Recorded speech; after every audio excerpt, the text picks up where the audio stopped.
Chapter 21, Igniting Hearts with Hope. It's truly amazing to see how, step by step, the way the Lord has been opening doors and expanding my reach to share my message of hope. Allow me to take you back to 2017 when my friend Bean asked if I wanted to go to Vancouver to enter the first ever Miss Wheelchair Canada pageant. That was a step that I definitely had to take by faith. In fact, I almost didn't. My first response was no. I wondered if it really was for me. Plus, I was only a few months away from becoming an ordained minister. Let me just stop here for a moment and laugh with you, but also acknowledge that our plans for what we think are best often are different from what God has planned. God's plans are not only different, but so much better. But you see, my thoughts were, is this really something a gal in her 40s about to become a reverend should be doing? Well, I had some people close to me acknowledge that it would be a great opportunity to have a voice. I didn't want to be on any platform without God's approval. So I prayed, okay, God, if this is the door that you are opening for me, then my husband and my family, they all need to approve. Plus, even though I could afford it, I said, if you make a way so that my expenses are covered, I'll know it's you. Oh, and for good measure, I added this. Oh, and by the way, I won't be asking anyone for money. I talked it over with my husband and he laughed and said, pageant aren't really his thing and doesn't understand why it's mine. He would support me if I felt to go. So I was shocked that he was so compliant and didn't even mention the finances, but I still wasn't convinced. Then came the time to tell my parents. I thought for sure they would tell me, Vian, get real. You're a grown woman or something like that. But on the contrary, my mom said, Vian, I wouldn't discount it. Maybe God will use this to give you a voice or make your voice louder. By this time, I was definitely starting to think God was opening this door. I was beginning to see that maybe he was going to use my wheelchair as a platform of hope. But I still had to find accommodations and get there. While I was talking with a friend who had informed me about the pageant, who, by the way, was also traveling to Vancouver to enter the pageant, when I mentioned that I didn't know where I would stay, her response was, I have relatives there and you can stay with us. I was shocked by how fast things were coming together, but I still had to get there. So I was not 100% convinced. It was getting there, but there were still some things. Anyway, that evening, I went out for dinner with two of my friends. I told them about this opportunity, but I didn't tell them about my prayer or any of the conditions. When I finished telling them, one of my friend's next words were this: I have extra travel points and I would love to help you. Can I take care of your flight? Can you imagine how shocked I was? It was at that point I broke down and cried. I only responded with this: well, I guess I'm going to the first ever Miss Wheelchair Canada pageant, and then I told them about my prayer and the conditions. Soon, we're all in tears. By opening this door for me, God made it really clear that this was indeed an amazing opportunity for my wheelchair to be a platform of hope for others. I had an ample confirmation, yes, that his purpose was to expand my sphere of influence and have an amazing experience in the process. How cool is that? However, because I prayed and asked God to make it clear, I knew it wasn't me simply making it happen. He was making it happen. There's another detail to share before I move on. You see, in the midst of all the planning, my husband actually surprised me and said, would you mind if I came with you? Mind? I was thrilled, ecstatic. Isn't God amazing? So off to Vancouver I went with hubby at my side to compete in the first ever Miss Wheelchair Canada pageant. So we're off to Vancouver, and I got to stay with relatives that I totally forgot had lived there.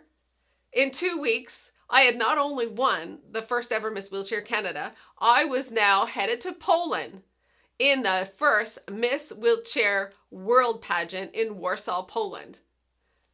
Again, with the support of many, God blessed me and that trip as well. Yep, all expenses there were covered for that trip too. Then, to add a cherry on top of this whole amazing experience, my sister was able to be my travel buddy. Was another blessing that to this day meant so much to me. We will always treasure that sister experience. Through this part of my story, God used that platform to win this prestigious title of Miss Kindness World. The competition plus the title was another way God provided even more opportunities and doors to open in my future.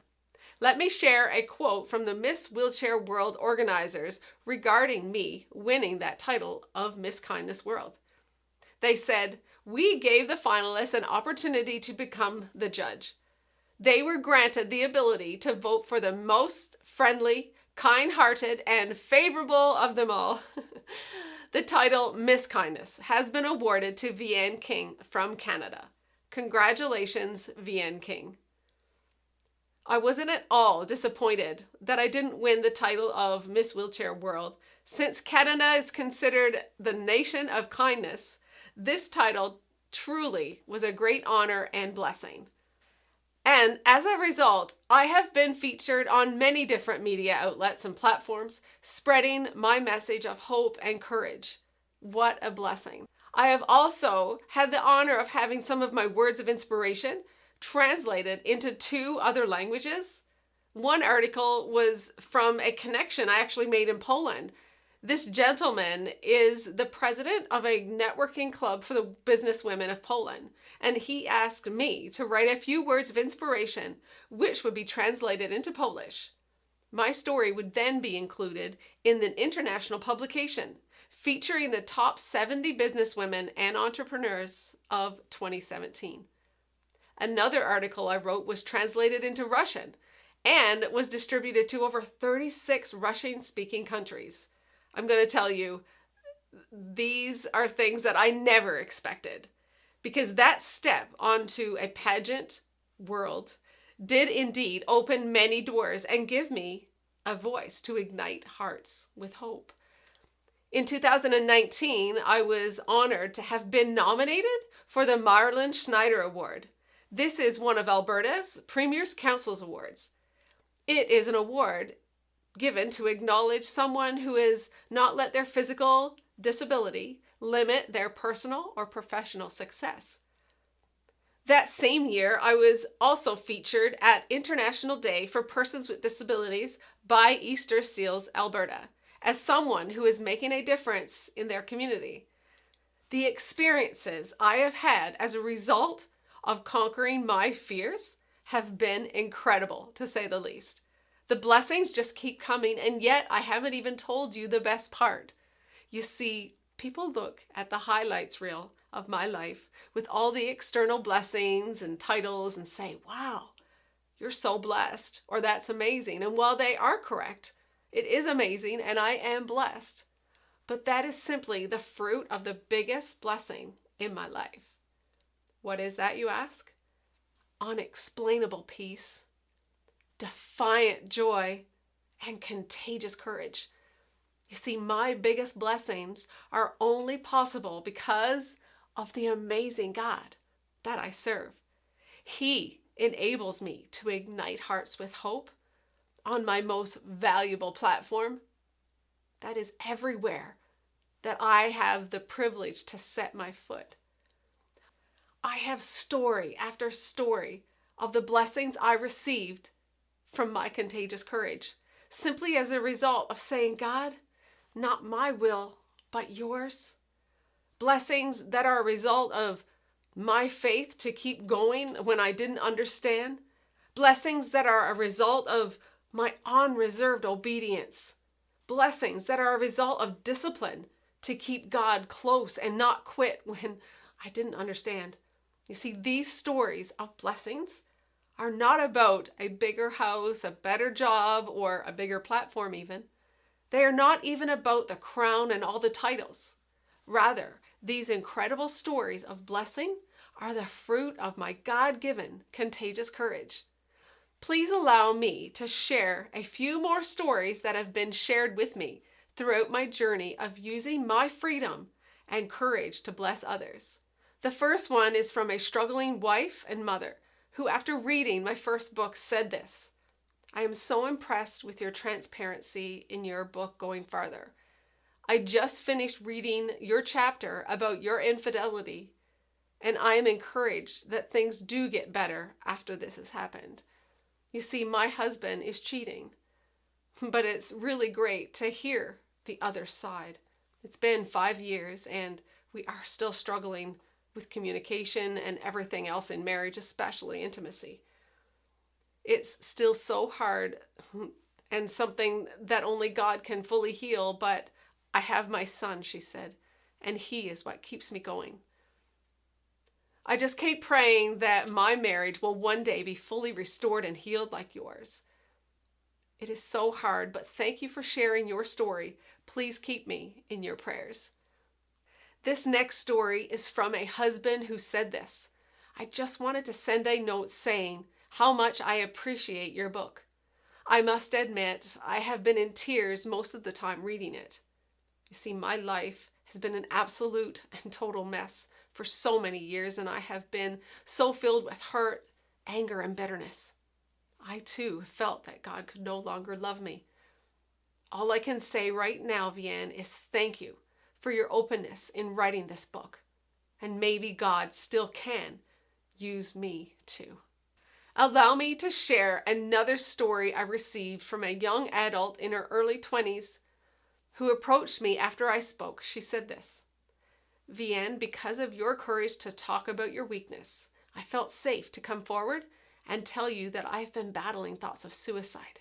Until today, I never had the courage to tell anyone."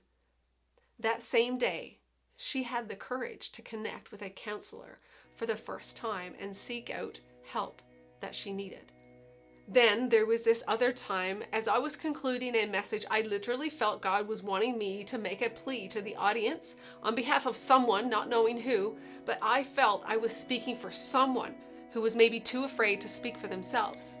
And with tears rolling down my face, with no real warning to the audience, I passionately gave a voice to a silent plea for maybe someone in that room. I said, "I'm struggling with pornography. Will you help me?" And I pointed to the crowd as if to ask for help. "I have an addiction. I'm afraid to tell anyone because I'm a Christian. Will you help me? Please help me." With tears rolling down my cheeks, I spoke out each plea of desperation and to individuals in the crowd as if I was begging them for help. I could feel the intensity of God's presence in that room. I knew He wanted me to meet people right there where they were. And I ask, what if there are people here now in this room struggling, but they are afraid to ask you for help? When I gave the invitation to receive Christ that night, 7 people responded. 6 of them were young teenagers. Another lady approached me and thanked me for being so real. She continued by saying, "You see, I'm trying to be a Christian, but I'm addicted to drugs. You see, I used to sell my body for money, and now I'm afraid that I'll be alone for the rest of my life. Afraid that no one will love trash like me." I prayed, "Dear God, help me be a safe place." I wonder who around you, who around me needs a safe place? And are you a safe place?